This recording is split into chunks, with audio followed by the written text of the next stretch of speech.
Sa mga nagtatanong tsaka naghihintay ng video tutorial para dito sa iPortrait na ginawa ko, pasensya na kayo, medyo natagalan kasi marami din talaga akong ginagawa tsaka medyo matagal din mag-edit. Kaya ngayon lang ako nakagawa talaga ng mga video ng mga ginagawa akong tattoo.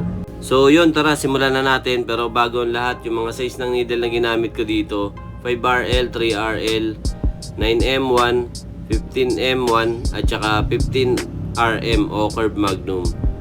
Wala rin siyang pinagkaiba sa mga portrait na ginagawa ko. Ang medyo naiba lang dito yung 5RL kasi parang medyo malaking size na ng portrait itong gagawin natin. Dahil ay portrait lang siya, mas magiging malaki yung size niya kaysa sa mga pangkaraniwang portrait na ginagawa ko. Bali, nag-bloodline muna ako dito, yung pinakagilid nung gagawin nating eye portrait. 5RL po yung ginamit ko dyan.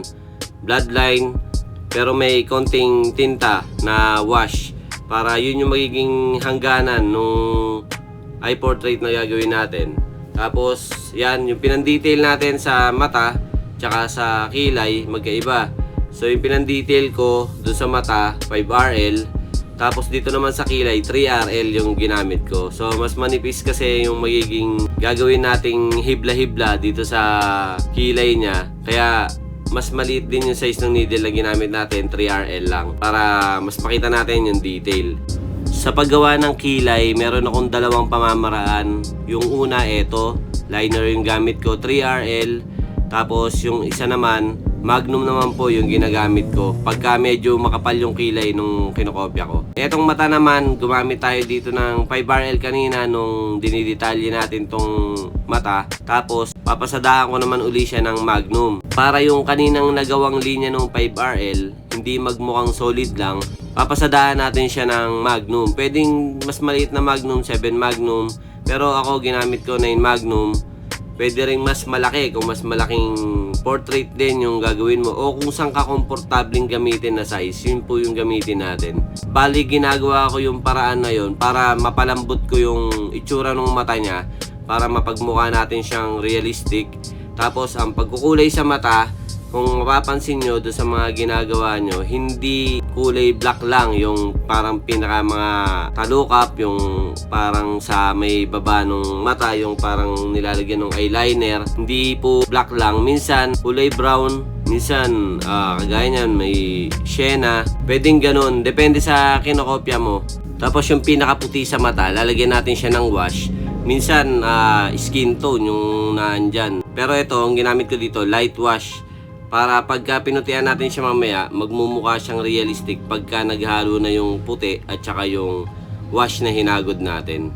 Tapos, etong sa eyeball niya, may nakikita kasi akong brown dun sa kinokopya ko. Kaya nilagyan ko rin siya ng brown para mas tugman-tugma dun sa reference na kinokopya ko.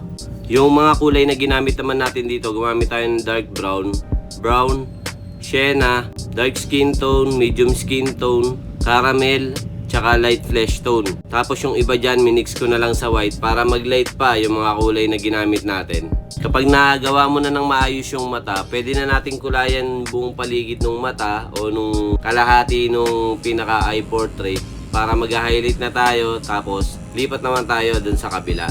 Para yun na lang yung magiging problema natin o yun na lang yung tatrabahuhin natin kasi tinapos na natin tong kabilang side. Yan, kung makikita nyo yung pinang-highlight natin, hindi lang puro puti. Kung makikita nyo yung sa eyeball niya, ginamitan ko ng light flesh tone yun. Yun yung pinang-highlight ko. Kasi hindi naman lahat ng pinang-highlight puro puti lang. Tapos kung makikita nyo, ito yung blending nung ginawa nating wash kanina. Tapos hinaguran ko na rin yan ng white, hindi ko lang naisama sa video. Yan po yung naging itsura niya. So nagmix na yung wash na hinagod natin doon sa pinakaputi sa mata niya. Tapos yung puti na hinagod naman natin. So parang naging realistic yung itsura niya.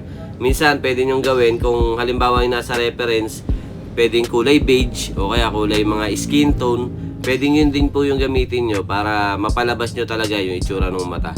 Dito naman sa kabilang side nung eye portrait natin, ganun lang din po yung proseso na ginawa ko. Kung ano yung mga kinulay ko, yun lang din po. Basta yung mga detalye, yun yung importanteng kopyahin natin. Kasi magkapareho man ang kulay, magkaiba naman ang detalye, yung bawat mata tsaka yung kilay. At para naman po dun sa basher na nagko-comment sa akin na puro kaartehan lang daw tong protective film na to, kesyo sinasabi na wala naman daw ganyan-ganyan dati. Pasensya ka na sir, pero imbis kasi na punahin mo yung mga bagong pamamaraan ngayon, dapat matuwa ka na lang kasi may mga nakakaimbento ng mga ganitong klaseng produkto para mapadali yung mga bagay-bagay. Ganun talaga ang buhay, habang tumatagal maraming nangyayaring pagbabago. Maraming bagay na natutuklasan tsaka naiimbento kagaya nito. At yun, hanggang dito na lang. Maraming salamat muli sa panonood. Ako po si Nads Galarpe na nag-iiwan sa inyo ng isang mapagpalang araw. Peace out!